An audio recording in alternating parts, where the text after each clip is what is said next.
ನಾವೆಲ್ಲ ಪ್ರಯತ್ನ ಮಾಡಿ ಹಿಪ್ಪರಗಾದಲ್ಲಿ ತಾಳ್ಮಡಿಗೆ ಇತ್ತು, ಇಲ್ಲಿ ಜಮೀನು ಸಿಕ್ಕಿದೆ. ಸಮಾಜ ಕಲ್ಯಾಣ ಇಲಾಖೆ ವತಿಯಿಂದ ಅಂದರೆ ವಿಶೇಷವಾಗಿ ಕಲ್ಯಾಣ ಕರ್ನಾಟಕ ಅಭಿವೃದ್ಧಿ ಮಂಡಳಿಯ ಅನುದಾನದಲ್ಲಿ ಕಿತ್ತೂರಾಣಿ ಚೆನ್ನಮ್ಮ ವಸತಿ ಶಾಲೆ ಇದರ ಅಂದಾಜು 16,50,00,000 ಈ 16.5 ಕೋಟಿ ರೂಪಾಯಿ ಇದಕ್ಕೆ ಮೀಸಲಿಕ್ಕೆ ಟೆಂಡರ್ ಮಾಡಿದ್ದೇವೆ. ಇವತ್ತು ಈ ಕಾಮಗಾರಿ ಪ್ರಾರಂಭ ಮಾಡ್ತಾ ಇದ್ದೇವೆ. ಈಗಾಗಲೇ ನೀವು ನೋಡ್ತಾ ಇದ್ದೀರಿ, ಇಲ್ಲಿ ಸ್ಟೀಲ್ ಇದೆ, ಕಂಕರ್ ಇದೆ.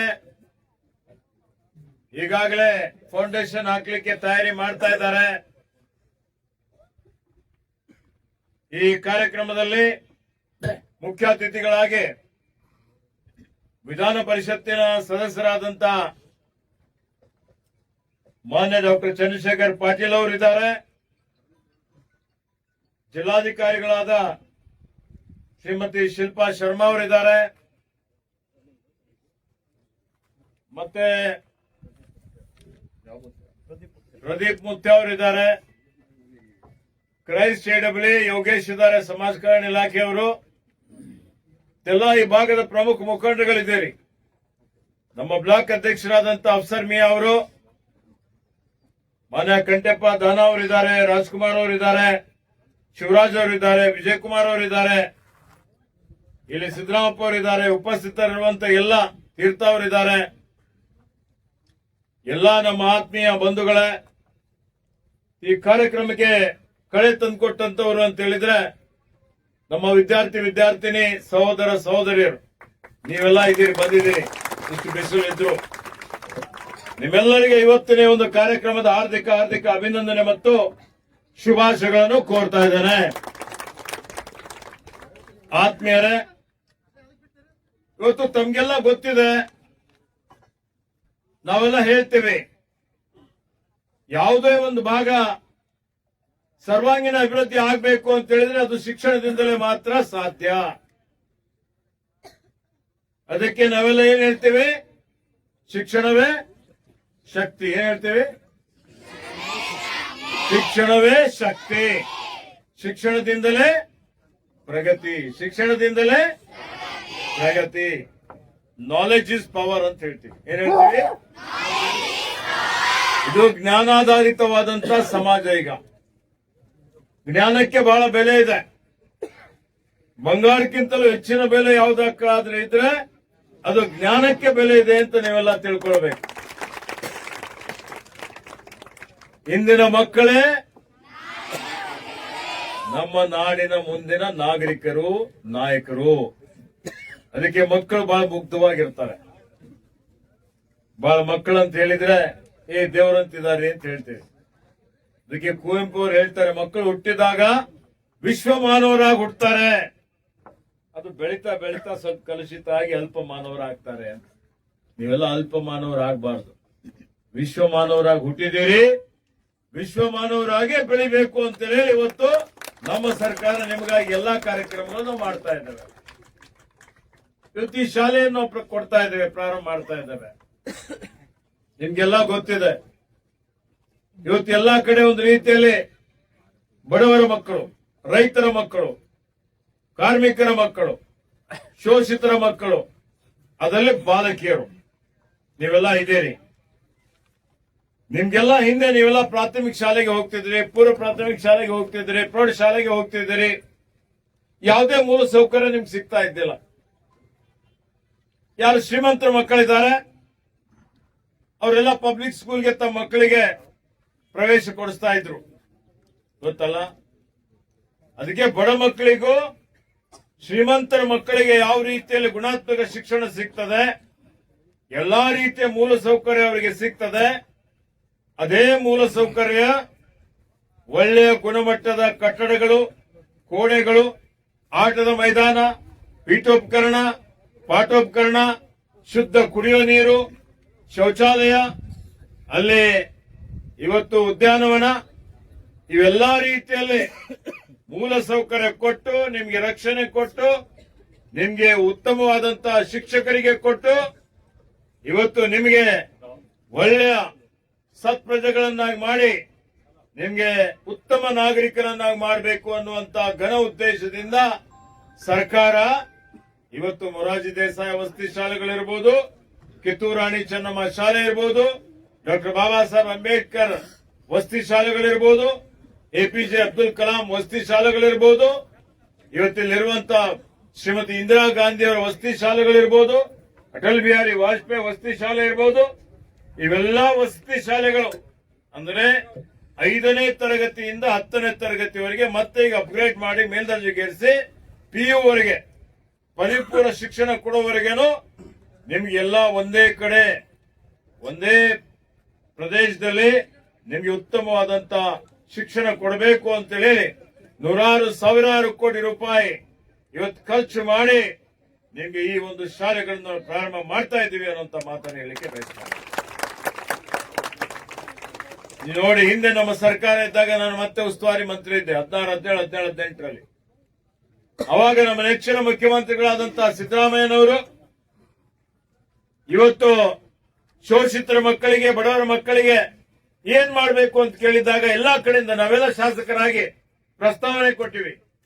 ಏನಪ್ಪ, ಮಕ್ಕಳಿಗೆ ಶಿಕ್ಷಣವೇ ಮುಖ್ಯ, ಅದಕ್ಕೆ ಇಂಥ ಶಾಲೆಗಳು ಪ್ರಾರಂಭ ಮಾಡಬೇಕು ಅಂತ ಹೇಳಿ ನಾವೊಂದು ತೀರ್ಮಾನವನ್ನು ಮಾಡಿ ಹೋಬಳಿಗೆ 1 ವಸತಿ ಶಾಲೆ ಮಾಡ್ತೀವಿ ಅಂತ ಹೇಳಿ ಘೋಷಣೆ ಮಾಡಿ ನಮ್ಮ ಜಿಲ್ಲೆಯಲ್ಲಿ 30 ಹೋಬಳಿಗಳಿದಾವೆ. 30 ಹೋಬಳಿ ಇದಾವೆ. ಹೋಬಳಿಗೊಂದು ಮಾಡಿ 32 ವಸತಿ ಶಾಲೆಗಳು, ಹೋಬಳಿಗಿಂತ ಹೆಚ್ಚಿನ ವಸತಿ ಶಾಲೆಗಳು ನಾವು ಪ್ರಾರಂಭ ಮಾಡಿದ್ದೇವೆ. ಅವೆಲ್ಲ ವಸತಿ ಶಾಲೆಗಳಲ್ಲಿ ಈಗ ಸುಮಾರು ನೋಡಿ 7,870 ಬಡ ಮಕ್ಕಳಿಗೆ ಪ್ರವೇಶ ಕೊಡ್ತಾ ಇದ್ದೇವೆ. 5ನೇ ತರಗತಿಯಿಂದ 10ನೇ ತರಗತಿವರೆಗೆ ಇಲ್ಲಿ. ಅದರಲ್ಲಿ ಎಲ್ಲಾ ಸಮುದಾಯದವರು ಇದ್ದಾರೆ. ಅದರ ಜೊತೆಯಲ್ಲಿ ಪದವಿಪೂರ್ವ ಕಾಲೇಜು ಮೇಲ್ದರ್ಜೆಗೇರಿಸಿದ್ದು 3, ಅದರಲ್ಲಿ 320 ಮಕ್ಕಳಿಗೆ ಪ್ರವೇಶ ಕೊಡುವಂತದಕ್ಕೆ ಮಂಜೂರಾತಿಯನ್ನು ಕೊಟ್ಟಿದ್ದೇವೆ. ಹೀಗಾಗಿ ಎಲ್ಲಾ ಮಕ್ಕಳ ಸಂಖ್ಯೆ ಸೇರಿದ್ರೆ ಸುಮಾರು 8,000 ಮಕ್ಕಳಿಗೆ 8,000 ಮಕ್ಕಳಿಗೆ ಉಚಿತವಾಗಿ ಅವರಿಗೆ ವಸತಿ, ಅವರಿಗೆ ಸಮವಸ್ತ್ರ, ಅವರಿಗೆ ಶೂಸ್, ಅವರಿಗೆ ಬೂಟ್ಸ್, ಅವ್ರಿಗೆ ಎಲ್ಲಾ ರೀತಿಯ ಸೌಕರ್ಯಗಳು ಕೊಡುವಂತಹ ಪಬ್ಲಿಕ್ ಶಾಲೆಗಿಂತಲೂ ಉತ್ತಮವಾದಂತಹ ಒಂದು ವಾತಾವರಣ ನಿರ್ಮಾಣ ಮಾಡಿ ನಿಮ್ಮ ವಿದ್ಯಾಭ್ಯಾಸಕ್ಕಾಗಿ, ನಿಮ್ಮ ಭವಿಷ್ಯಕ್ಕಾಗಿ ಇವತ್ತು ನಾವು ಈ ಒಂದು ಯೋಜನೆಯನ್ನು ರೂಪಿಸಿದ್ದೇವೆ ಅಂತ ಹೇಳಿ ನಾನು ತಮ್ಮೆಲ್ಲರಿಗೆ ಹೇಳಲಿಕ್ಕೆ ಬಯಸ್ತಾ ಇದ್ದೇನೆ. ಅಲ್ಲಿ ಮಾತಾಡಬೇಡಪ್ಪ, ಅಲ್ಲಿ ಈ ಕಡೆ ಬಾಪ. ಇವತ್ತು ಆತ್ಮೀಯ ಬಂಧುಗಳೇ, ನೀವೆಲ್ಲ ಭವಿಷ್ಯದ ಪ್ರಜೆಗಳಿದ್ದೀರಿ. ಇವತ್ತು ನಮ್ಮ ಮಕ್ಕಳಿಗೆ ಒಳ್ಳೆ ರೀತಿ ಶಿಕ್ಷಣ ಕೊಡಬೇಕು ಅಂತ ಹೇಳಿದ್ರೆ ಮಕ್ಕಳ ಜವಾಬ್ದಾರಿ. ಆ ಜವಾಬ್ದಾರಿನೂ ಇವತ್ತು ಎಲ್ಲರದ ಜವಾಬ್ದಾರಿ ಇದೆ. ಎಲ್ಲಕ್ಕಿಂತ ಪ್ರಮುಖವಾದಂತಹ ಜವಾಬ್ದಾರಿ ಅಂತ ಹೇಳಿದ್ರೆ ತಂದೆ ತಾಯಿಗಳ ಜವಾಬ್ದಾರಿ. ಇವತ್ತು ಯಾವ ಮಕ್ಕಳಿಗೆ ಜನನಿ ತಂದೆ ತಾಯಿಗಳೇ ಮೊದಲನೇ ಗುರುಗಳು ಅಂತ ಹೇಳ್ತೀವಿ. ಏನ್ ಹೇಳ್ತೀವಿ? ನಿಮ್ ಮೊದಲನೇ ಗುರು ಯಾರು?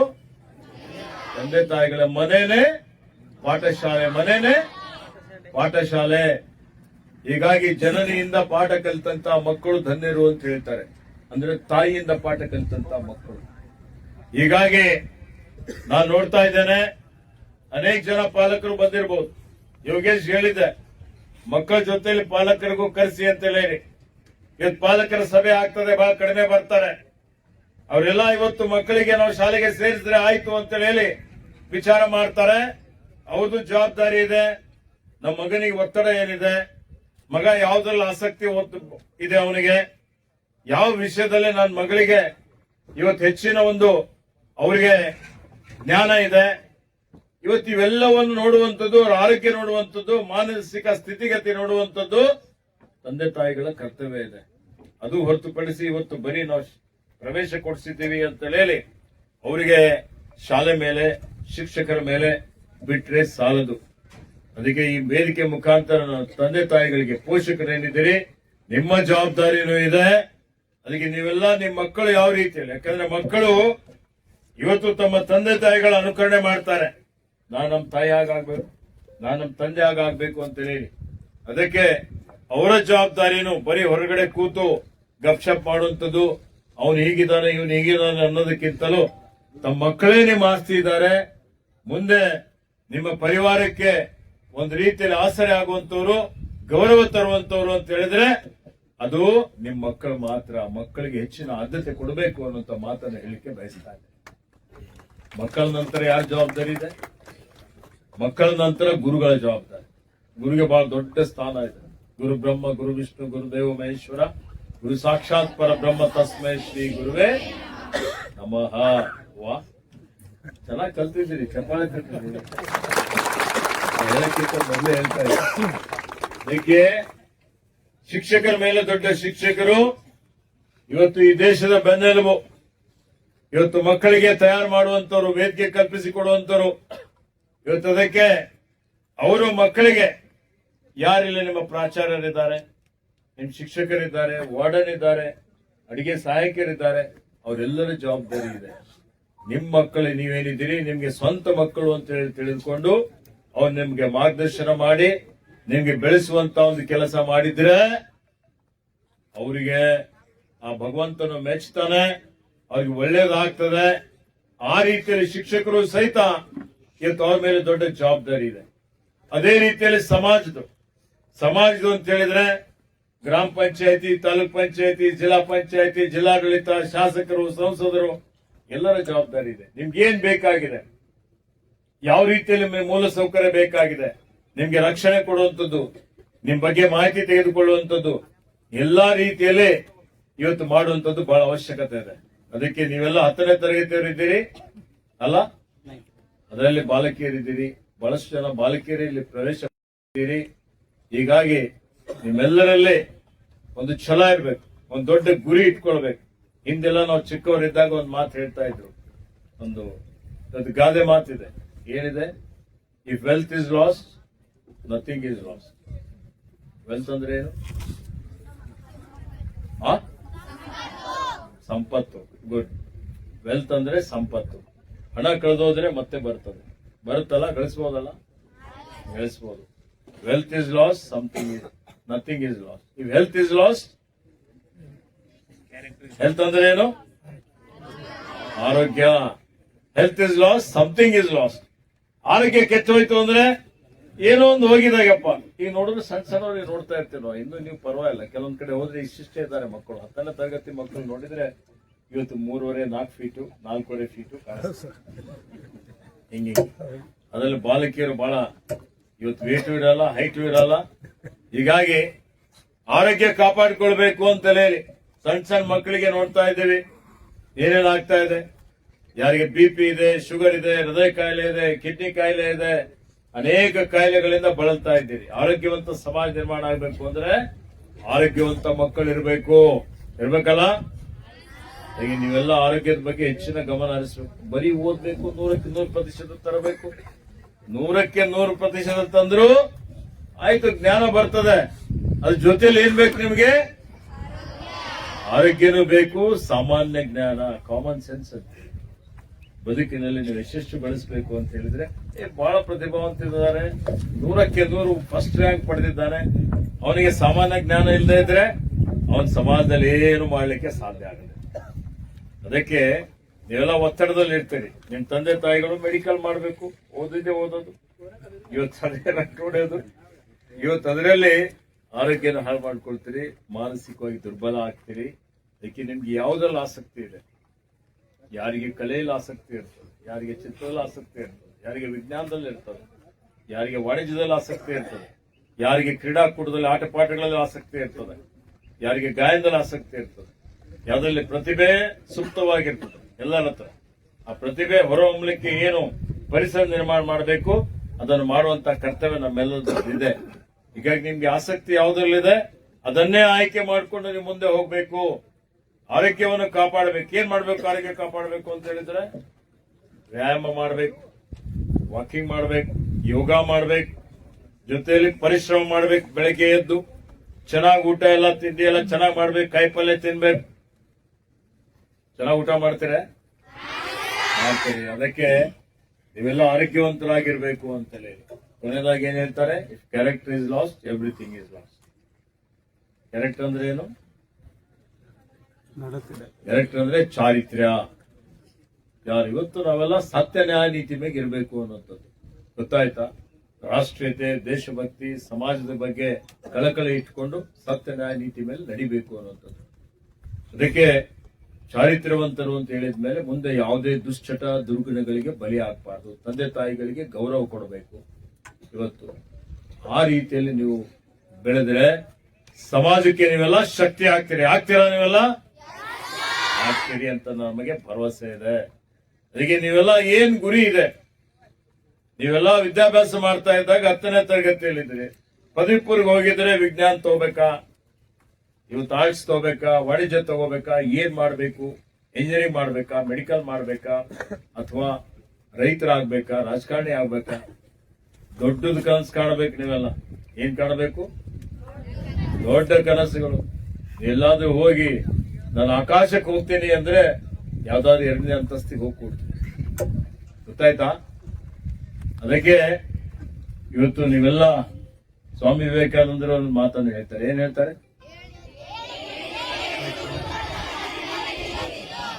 Good. Arise, awake and stop not in the goal is reached. ಹೇಳಿ ಎದ್ದೇಳಿ. ಅದಕ್ಕೆ ಗುರಿ ಏನಿರ್ಬೇಕು ನಿಮ್ದು? ನಾನು ಬಾಹ್ಯಾಕಾಶಕ್ಕೆ ಹೋಗ್ತೀನಿ ಅಂತ ಗುರಿ ಇಟ್ಕೊಂಡ್ರಿ ಅಂದ್ರೆ ಮತ್ತೆಲ್ಲಾದ್ರೂ 100 ಫೀಟ್ ಮೇಲಾದ್ರೂ ಹೋಗ್ತೇನೆ. ಗೊತ್ತಾಯ್ತಾ? ಆ ರೀತಿಯಲ್ಲಿ ನೀವು ದೊಡ್ಡ ಗುರಿ ಪೂರ್ತಿ ಮಾಡಬೇಕು ಅಂದ್ರೆ ಕಠಿಣ ಪರಿಶ್ರಮ ಮಾಡ್ಬೇಕು. ಏನ್ ಮಾಡ್ಬೇಕು? ಪರಿಶ್ರಮ ಮಾಡದೆ ಏನೂ ಸಿಗೋದಿಲ್ಲ. ಆತ್ಮವಿಶ್ವಾಸ. ಆತ್ಮವಿಶ್ವಾಸ ಅಂದ್ರೆ self confidence. Self confidence can move the mountains ಅಂತ ಹೇಳ್ತಾರೆ. ಏನ್ ಹೇಳ್ತಾರೆ?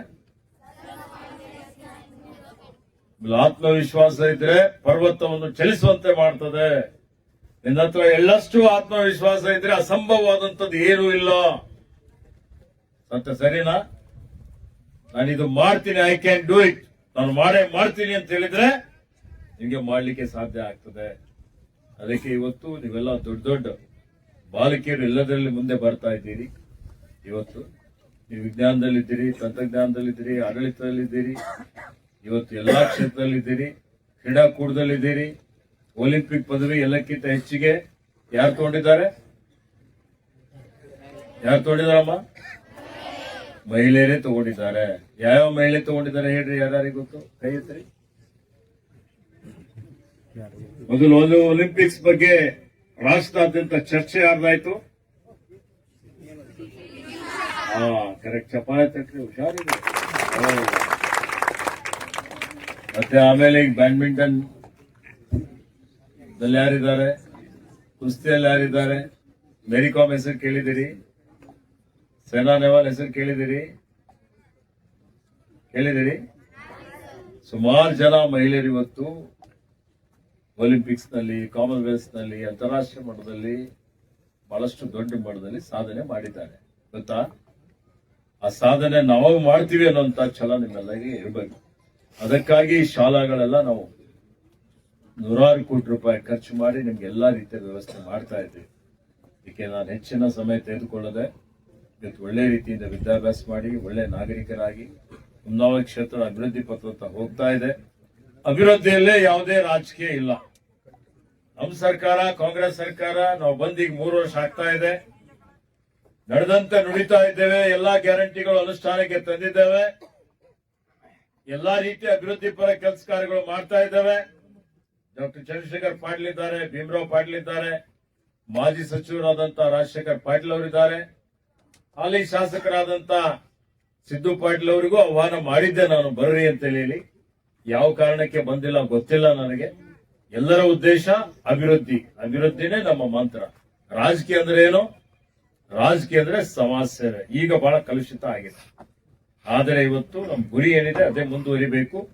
ನಾನು ಉಸ್ತುವಾರಿ ಸಚಿವನಾಗಿದ್ದೇನೆ, ಅರಣ್ಯ ಇಲಾಖೆ ಸಚಿವನಾಗಿದ್ದೇನೆ. ಅರಣ್ಯದ ಬಗ್ಗೆನೂ ನಿಮ್ಗೆ ಗೊತ್ತಿರಬಹುದಲ್ಲ. ಅರಣ್ಯ ಬೇಕಾಗಿಲ್ಲ. ಹಸಿರೇ ಕಾಡು ಬೆಳೆಸಿ ಎಷ್ಟು ಪ್ರತಿಶತ ಇರಬೇಕು ಅರಣ್ಯ? ಭೂಭಾಗದ ಎಷ್ಟು ಪ್ರತಿಶತ ಅರಣ್ಯ ಇರಬೇಕು? ತಜ್ಞರೇನು ಹೇಳ್ತಾರೆ? ಏನಪ್ಪ ನೀ ಹೇಳ್ಬೇಡ. ಎಷ್ಟಿರ್ಬೇಕು? ಇಲ್ಲಪ್ಪ, ಇದು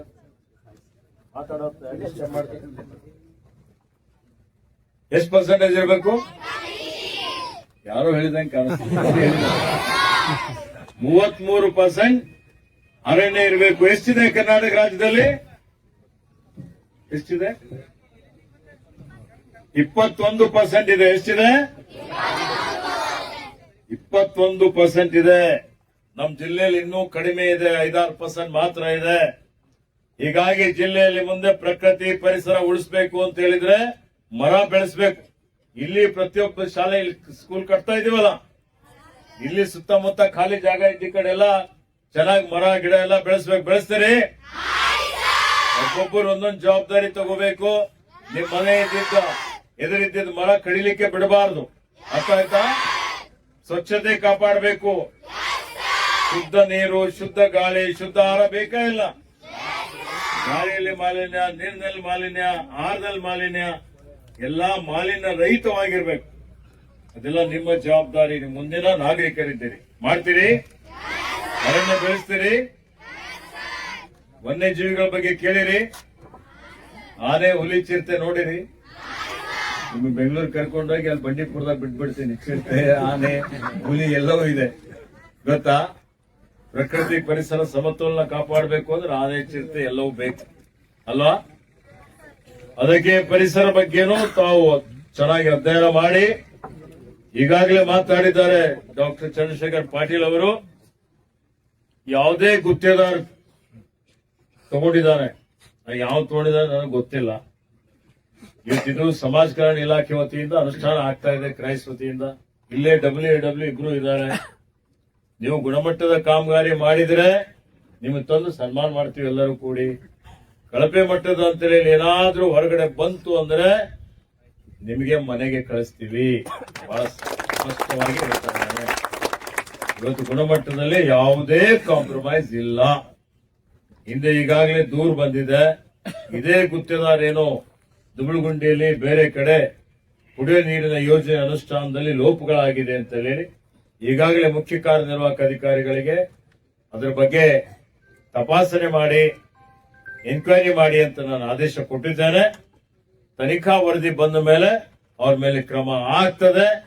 ಅದಕ್ಕೆ ಬಹಳ ಸ್ಪಷ್ಟವಾಗಿ ಹೇಳ್ತಾ ಇದ್ದೇನೆ, ಗುಣಮಟ್ಟ ಕಾಪಾಡಿಕೊಂಡು ಇವತ್ತು ಕಾಲಮಿತಿಯಲ್ಲಿ ಎಷ್ಟು ಸಮಯ ಕೊಟ್ಟಿದ್ದೇವೆ ಆ ಸಮಯ ಒಳಗಾಗಿ ಈ ಒಂದು ಕಟ್ಟಡ ನಿರ್ಮಾಣ ಮಾಡಿ ಮತ್ತೆ ನಾವೇ ಬಂದು ಈ ಕಟ್ಟಡದ ಉದ್ಘಾಟನೆ ಮಾಡ್ತೀವಿ ಅಂತ ಹೇಳಿ ತಮ್ಮಲ್ಲಿ ಇಷ್ಟು ಮಾತುಗಳನ್ನು ಹೇಳಿ, ಬಹಳ ಜನ ಪಾಪ ಹಿರಿಯರೆಲ್ಲ ಬಂದಿದ್ದಾರೆ. ಬಿಸಿಲು ಜಾಸ್ತಿ ಆಗ್ತಾ ಇದೆ. ಮತ್ತೆ ಇಲ್ಲಿ ಏನಾದ್ರು ಇಲಾಖೆ ವತಿಯಿಂದ ಅದಕ್ಕೆ ಏನಾದ್ರು ಸಪೋರ್ಟ್ ಬೇಕು ಅಂದ್ರೆ ಮಾಡೋಣ. ಅರ್ಥ ಆಯ್ತಾ? ಸರ್, ನಮ್ಮ ಏರಿಯಾದಾಗ ಒಂದು 50 ಹಿಡ್ಕೊಂಡು 60 ತನ ಜಿಂಕೆಗಳು ವನ್ಯಜೀವಿಗಳಿದಾವೆ. ಅದಕ್ಕೆ ಒಂದು 50% ಸಬ್ಸಿಡಿ ಕೊಟ್ಟು ನಿಮ್ಗೆ ಫೆನ್ಸಿಂಗ್ ಮಾಡ್ಲಿಕ್ಕೆ ಏನಾದ್ರು ಮಾಡ್ಬೋದ ಅಂತ ನೋಡ್ತಾ ಇದ್ದೀನಿ.